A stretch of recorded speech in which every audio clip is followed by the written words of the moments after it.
Did you ever question why judges sit in panels, especially at the highest levels in the High Courts and the Supreme Court? Or why you and I, as a citizen, can just walk into any random court and attend judicial proceedings there? Or even why dissenting opinions are included in the judgments because dissents per se don't carry any practical value.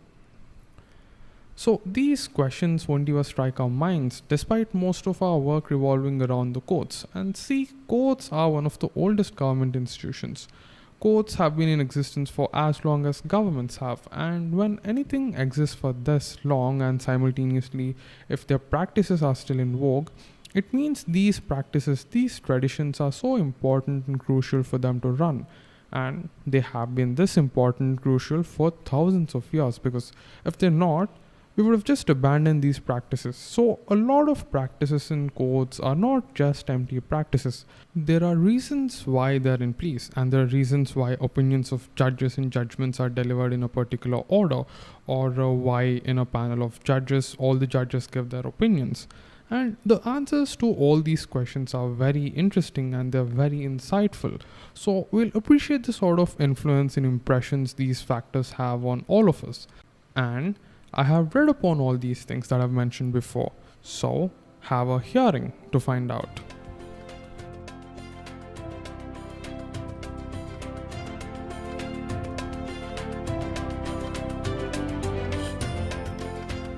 You're listening to Hamlet of Law, a legal podcast where we discuss judgments of Indian courts, the laws, policies, and the history behind these laws and policies, and everything official to judicial. This is your host Naren Rudra, and this is the second episode of Hamlet of Law. And in this episode, we'll discuss why courts conduct the proceedings in the way they do, and also why the judgments are written the way they are. Yeah, we'll just focus on these two issues, that's it. So, to have a deeper understanding on these issues, we have to start with the history of courts and understand how and why courts were even established in the first place. So, if we go back to the time where we didn't have formal social government institutions like the legislative, like the judiciary, and all, if a crime was committed, it would be tried by the head of the state, and that is the monarch. And the monarch would try the accused in public courtrooms, and almost always the monarch would be assisted by these individuals that are proficient and informed on relevant issues.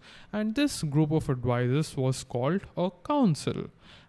Now, the reason why the council would provide assistance to the king was not just because of their experience, it was primarily to avoid any error in judgment because there is a possibility that the king might descend into a fit of rage after getting to know the facts of the case, or he might be favoring some party because of their background or because of their relation with the king, or for a host of other things. But with the council assisting the king all the time, the council would mitigate in some way or form all the rage or all the errors and would reject all the subjective criteria, and the council would help the king deliver judgments reasonably. And in addition to that, having multiple members would also prevent favoritism or corruption or delivering biased judgments because the possibility of all judges being biased or all judges doling out favors would be very little. And also, judges too are not free from having their own ideological leanings.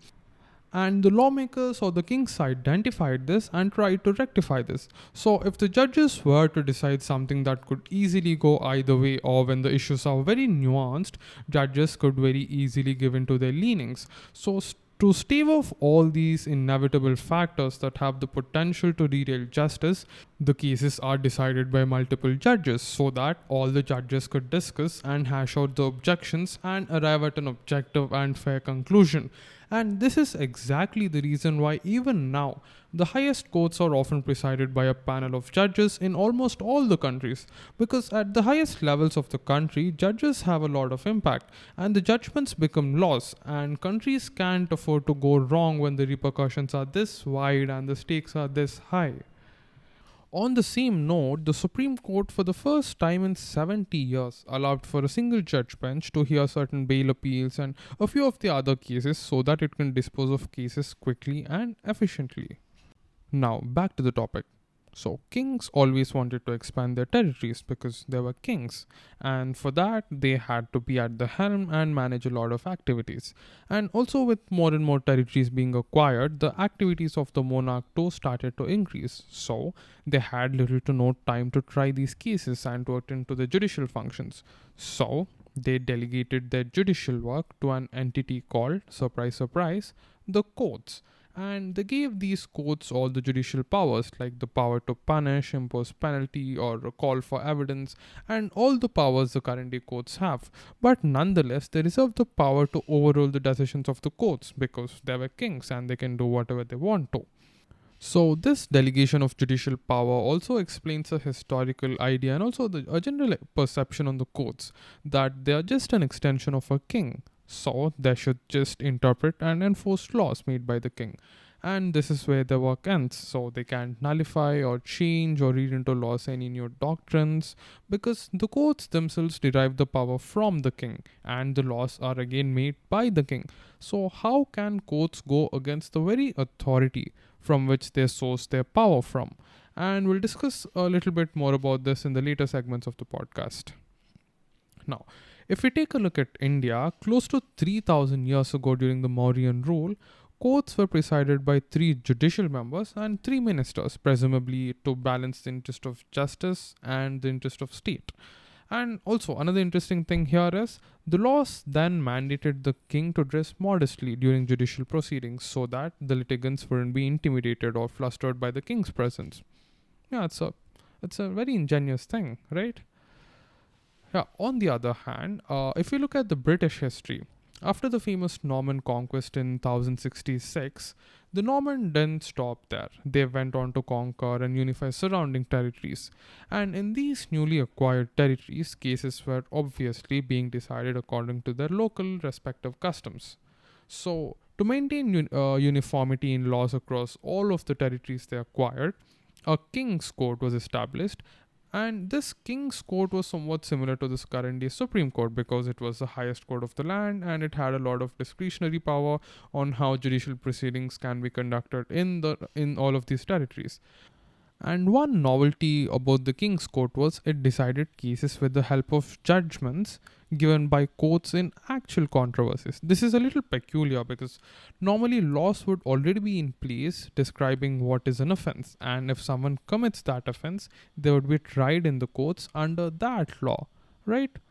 So, but that's not how the King's Court started off. So, after forming this King's Court, it started adjudicating all the cases in all the territories under one single law that is common to everyone in that territory, and thus the name common law.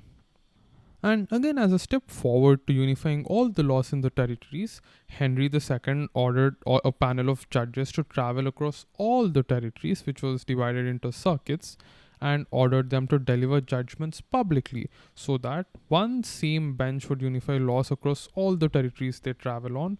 And this bench was also ordered to adjudicate similar cases in similar ways because they knew that each decision would make a new law and each interpretation would serve as a legal precedent for deciding future cases.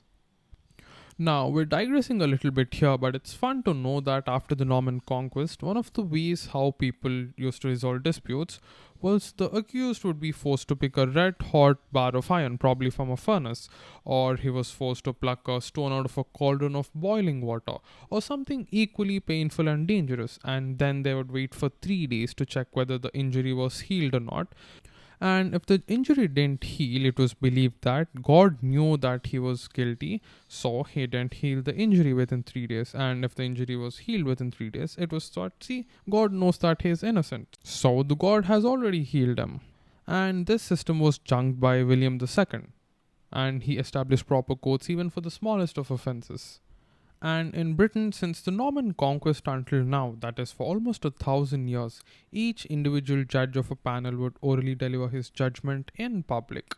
And again, in public, because to the people and to the society, this type of public delivery appeared to be an honest, transparent, and a very accountable system.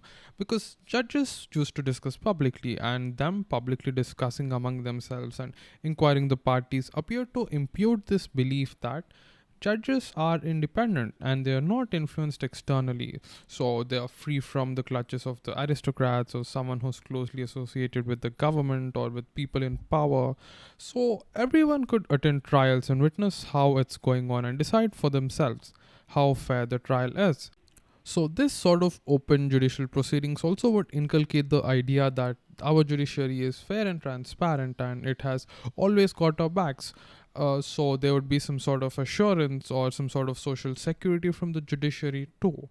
So, as I said before, all the judges would give their individual opinions so that opinions can be attributed to each judge. So, since all the judges would deliver their opinion in series, this type of judgment delivery is called seriatim system, with seriatim meaning series. And this type of seriatim system is still existent in a lot of countries, including India.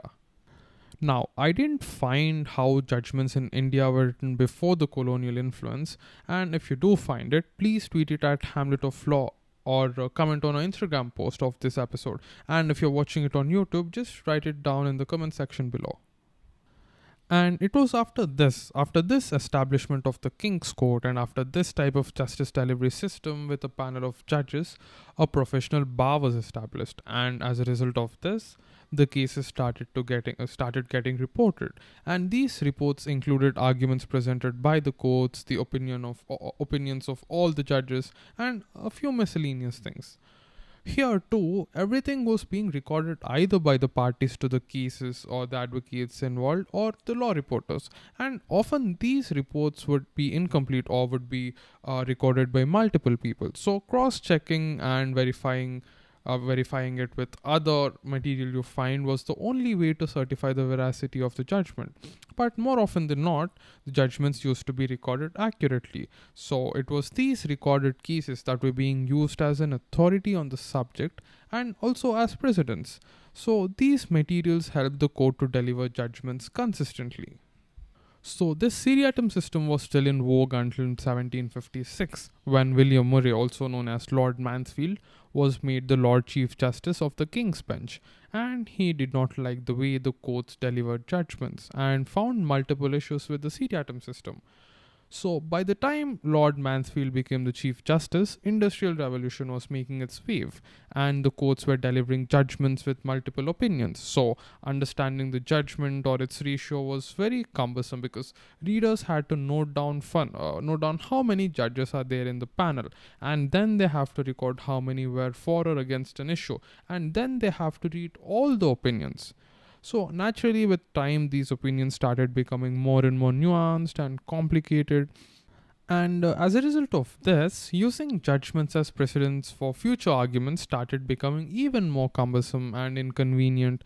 And back in the day, judges used to reserve judgments for a lot of time. So, all these things rendered judiciary and getting involved with the courts to resolve a dispute in very unappealing and time consuming and counterproductive.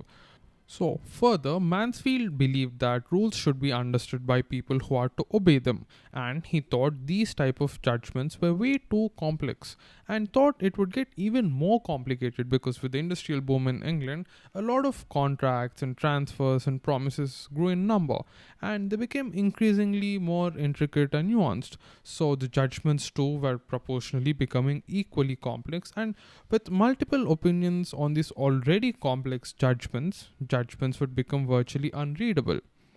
At the same time, Lord Mansfield also believed that UK courts must assist the development of industries, and UK courts must also be a resort in international commercial disputes. And for that, he understood that the courts must have the best practices among all the courts, with a set of fair principles, with fast, simple, and efficient disposal of cases. And the judgments also must be clear, uniform, and consistent. And since judges back then were paid by the case, he also wanted more litigants to come to the courts. And he understood that the complexity in judgments are holding them back, at least to an extent. And to attract more litigants, he wanted the court to deliver judgments by bringing more clarity and lucidity. So, accordingly, Chief Justice Lord Mansfield, he being the one who calls the shots, brought forth this rule where only a single opinion of the court with no public dissent could be published, and this opinion of the court was anonymous and unanimous. In this system, judges would discuss the outcome in private, and in cases of any disagreements, they would take a vote, and the opinion of the majority of judges would become the judgment, and there would be no dissents. So essentially, judgments had just one opinion, one reason, and only one conclusion with zero dissents. Now, here too, instead of delivering the judgments with judges' names attached to it, the court would simply call it the judgment of the court. And this change was not without any criticism, but this change actually drew a lot of litigants to the courts, and judgments actually became simpler and easier to understand. But these reforms were short lived because after Mansfield's retirement, Lord Kenyon, the next Chief Justice, ended this practice and he retrieved the seriatim system. But the influence made a mark because Lord Mansfield was Chief Justice for over 30 years, and 30 years is a long time. So the structure of the courts in the UK underwent a lot of change, but the judges in a lot of judgments still used to deliver the opinion of the court, especially in commercial cases. Now, these are just the courts in the UK. Now, UK is a parliamentary form of government, so the courts cannot strike down laws made by the parliament. And their highest court was something called a Privy Council, which comprised of parliamentarians, especially the upper house. And as the name suggests, this council was privy to all the decisions of the crown, and it would advise the crown on all issues. Now, this Privy Council had a judicial branch called the Judicial Committee of Privy Council, and this body would advise exclusively on judicial issues. And as opposed to other courts in England, the opinion or the judgment of this Privy Council would be unanimous because there were three reasons. One, because their opinions were just advices to the crown, and it was believed that the monarch shall not be put in an awkward position where they have to choose between two alternatives. And two, the Privy Council delivering opinions in one voice would appear more legitimate to the people in general. And three, since these judgments were basically the laws of the land, it would be easy and simple for quote unquote people of the colonies who might not be familiar with the workings of the metropole. Now, technically, all of these judges in the UK are tendering an advice to the king or to the queen. So they would say, I would allow the appeal or I would dismiss the appeal. And in the UK, the judges still use these phrases because the head of the government in the UK is Queen Elizabeth. So judges are technically advising her. On the other hand, in the UK, India, and in India and the US, the judges just say the case is dismissed, or the case is allowed, or the appeal is allowed. Now, on the same note, judges in the House of Lords were called law lords, and these law lords became the United Kingdom Supreme Court judges. And these law lords were allowed to dissent because it was their parliamentary right to speak up in the parliament, but the dissents would not be published and revealed because it would be considered as breach of privilege, but just the fact that there was a dissent would be mentioned in the reports. So we can partially attribute the source of dissents in judgments to the parliamentary rights of the law lords to speak up whenever they want to. On the other hand, if you look at France, which was another colonial superpower, and this is the reason why it's also a permanent member in the United States Security Council. So in France, dissenting judgments wasn't even allowed because it was thought that judicial body spoke for the king, who was called the Roi de Justice, and since there's just one king, he could only exercise one will, so he will only have one voice, so no dissents. And if we go all the way to the west, to the United States, even they started with seriatim judgments because of the colonial influence of the British. And after it became independent, the Supreme Court has been delivering both seriatim and opinion of the court type of judgments since its establishment in 1790. And as the name suggests, the country was United States, and since it was a union of consenting states, some states were reluctant to follow the orders of the new Supreme Court for a host of reasons. So, the Supreme Court was then seen as the weakest of three organs, weakest of judiciary, executive, and legislative. Now again enter C.J. Marshall, Chief Justice Marshall. So Justice Marshall became Chief Justice in 1801, and he understood that Supreme Court was not seen as entity with any authority, power, or legitimacy, and thought that the way it delivers the judgments has something to do with it. And he thought that seriatim judgments dilute the authority of the court, and giving just an opinion of the court would send a stronger signal to the ones who need to follow the orders, and he made the court deliver only opinion of the court style of judgments. Here, he made the judges of the court discuss issue in private and then come to a common conclusion as frequently as possible. And in case none of them agreed, they simply went with a vote, and the opinion that got the most number of votes would become the opinion of the court. Neat and simple, exactly like how Lord Mansfield did in the UK. Justice Marshall was Chief Justice for 35 years. That is the longest any person has ever been as a Chief Justice to a United States Supreme Court. And under him, there were hardly any dissents. And even in the famous Marbury versus Madison case, there was a unanimous opinion, and this was drafted by Chief Justice Marshall. So, speaking of dissents, in the US and in the UK, dissents were written very apologetically and submissively, and this reflected the prevailing sentiment that public dissents are to be avoided whenever possible, unless, of course, justified by the public importance of the case. But now that's not the case because dissents are becoming more and more assertive, and judges started to become more and more aggressive with their dissents. Yeah, now going back to the story of the United States, that slowly concurrences too have started to show up, especially in judgments where quote unquote judges were compelled unquote to respond by writing where the judges didn't believe with the reasoning of the majority. And even this method propounded by Chief Justice Marshall got a lot of criticism because it was thought that justices once sought to preserve the court's institutional integrity by speaking with one voice, and then they increasingly began to value their own ideology and tried to speak that through their individual voices, through concurrences or through dissents. But irrespective of all these, since then until now, the method of judgment writing has been virtually unchanged in the United States Supreme Court. It delivers the opinion of the court, and individual judges choose whether or not to write a separate opinion, either concurring or dissenting from it. And in the United States, it is assumed that judges that speak last can exert greater influence, and therefore they can fill the gaps left by previous opinions. So, opinions in the United States are drafted in seriatim, with the junior most judge giving the first opinion because he has relatively less experience. And in India, it is the opposite. It's either the chief justice or the senior most judge of the bench that writes the opinion first, and the junior most judge last. So, as of now, currently across the world, judgments are written in three ways. One, where each judge delivers each opinion, and an opinion that is endorsed by most of the judges would prevail. And this is called the seriatim system. And then the second type is where the courts just deliver the opinion of the court with no dissents or concurring opinions.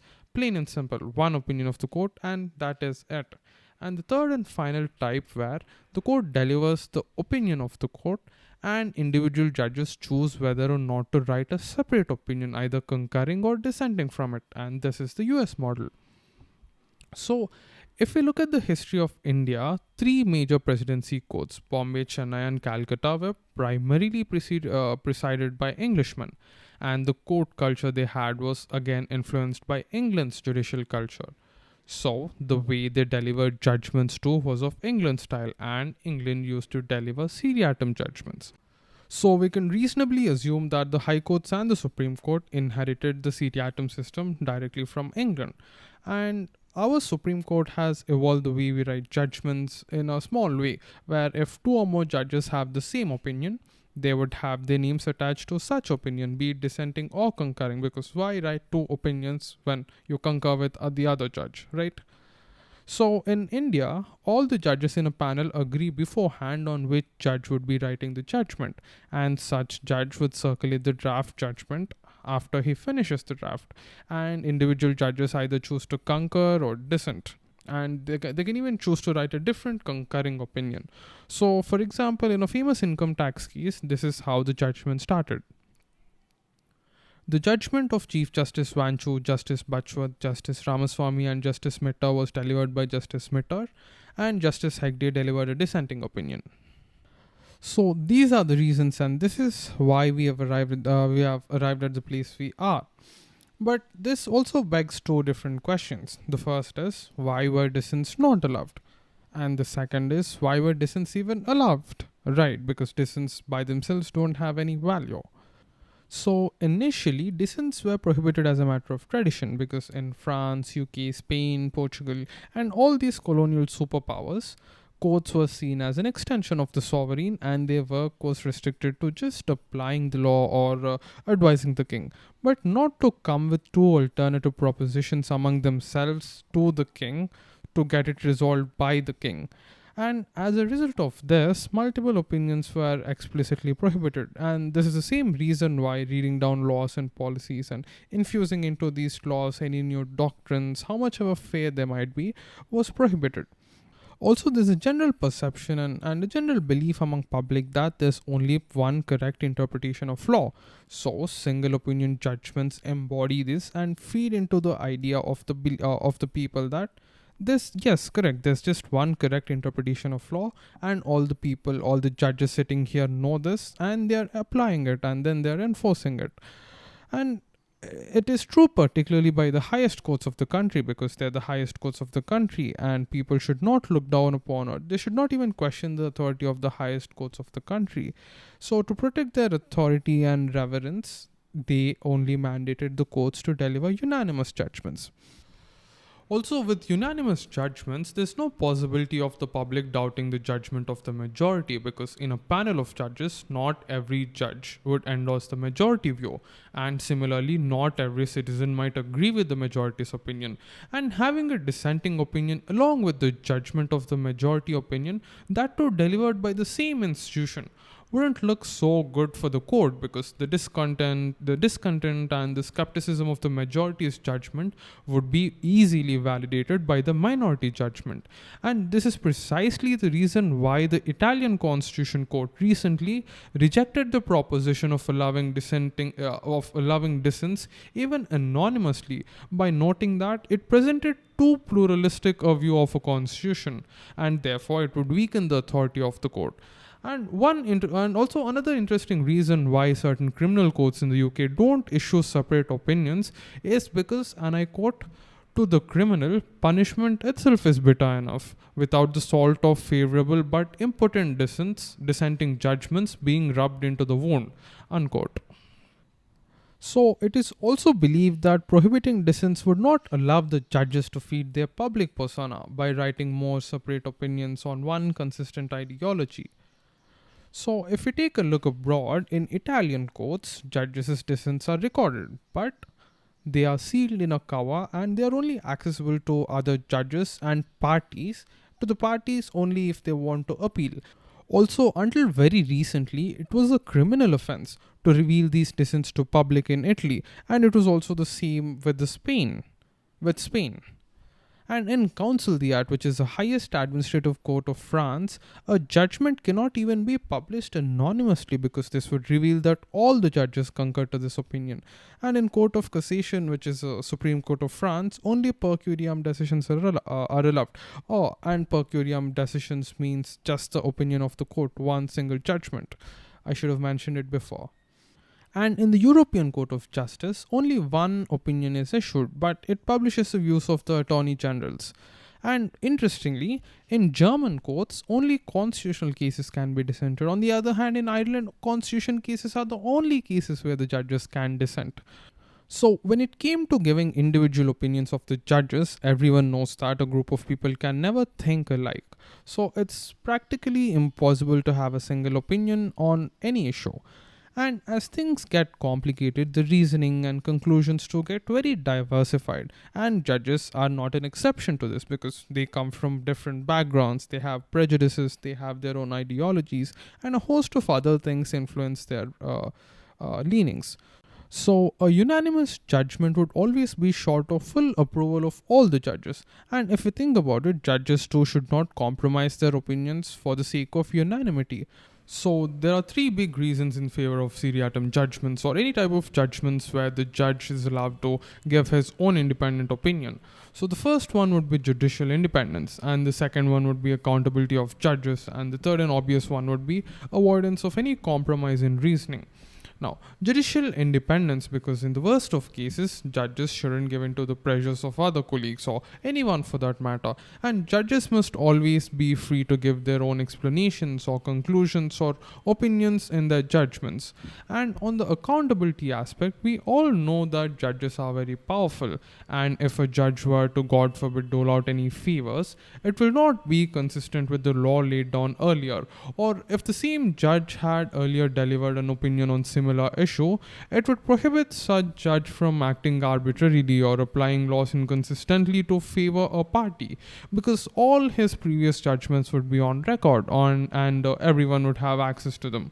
And another reason is that if judgments were so blatant and unfair, the parliament would impeach such judge. And to do that, parliament must know which judge is delivering these opinions, right? Another reason would be a unified opinion would insulate justices from public criticism because it allows them to hide behind a single opinion, and seriatim judgment will obviously not allow that.